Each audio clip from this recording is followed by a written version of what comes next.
Hello বন্ধুরা, আবারও চলে এলাম আমি শেফালিদির রান্নাঘরে। সবাইকে স্বাগত জানিয়ে আজকে রেসিপি শুরু করছি। আজকে দেখুন বন্ধুরা, এই যে পুকুর থেকে ধরে নিয়ে আসা হয়েছে জ্যান্ত জাপানি পুঁটি মাছ। এই যে এখানে 600 গ্রামের মতন জাপানি পুঁটি আছে।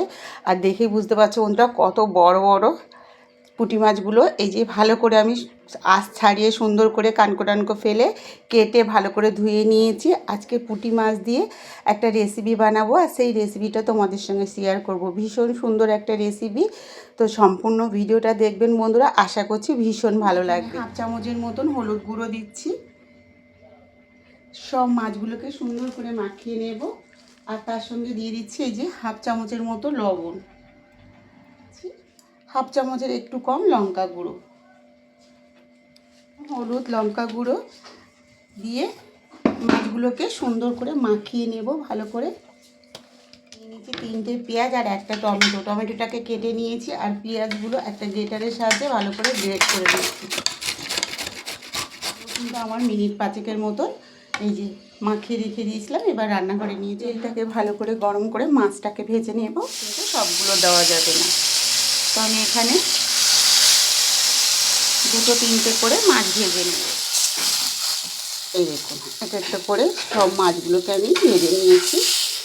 এই দেখুন এবার এখানে যে 2খানা পেঁয়াজ আর টমেটো কেটে রেখেছিলাম, টমেটো আর পেঁয়াজটা একসঙ্গে দিয়ে দেবো হাফ চামচের মতন হলুদ গুঁড়ো, 1 চামচ থেকে 1.5 চামচের মতো দিয়ে দিচ্ছি লঙ্কা গুঁড়ো, হাফ চামচ জিরে গুঁড়ো।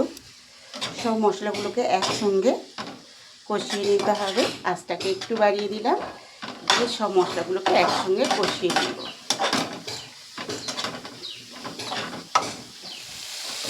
দেখুন 5 মিনিট মশলাটাকে ভালো করে কষিয়ে নিয়েছি।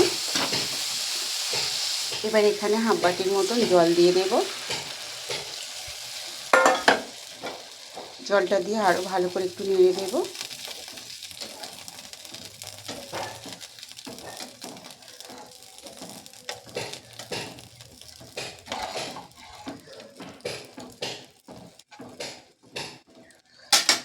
দিয়ে 10 মিনিট ভালো করে ফুটিয়ে নেব। 2 চামচের মতন কসুরি মেথি দিয়ে দিলাম।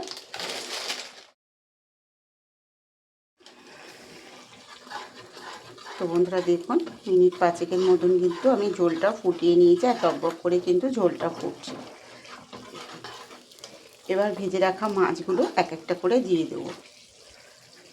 আর এই মাছের রেসিপিটা কিন্তু খুব একটা ঝোল হবে না, মাখা মাখা হবে তরকারিটা। এক একটা মাছ এইভাবে দিয়ে দিতে হবে। মাছের ঝালটা কিন্তু একদম মাখা মাখা মতন হবে।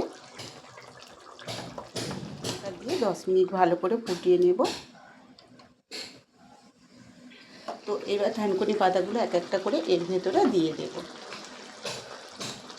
এইভাবে একদিন পুঁটি মাছের ঝাল রান্না করে খেয়ে দেখবেন বন্ধুরা, থানকুনি পাতা দিয়ে ভীষণ সুন্দর লাগে। আর এর স্বাদটা কিন্তু এই পাতার জন্য দ্বিগুণ হয়ে যায়, আর খাওয়া কিন্তু ভীষণ উপকার। গরমের সময় এই থানকুনি পাতা দিয়ে পুঁটি মাছের ঝাল একবার খেয়ে দেখবেন বন্ধুরা, স্বাদ মুখে লেগে থাকবে। এটা এবার তরকারিটাকে নামিয়ে নেব একটা প্লেটে। তো বন্ধুরা দেখুন আমার থানকুনি পাতা দিয়ে পুঁটি মাছের ঝাল রেডি হয়ে গেছে। আর এই গরমের সময় কিন্তু থানকুনি পাতা দিয়ে পুঁটি মাছের ঝাল খেতে ভীষণ সুন্দর লাগে।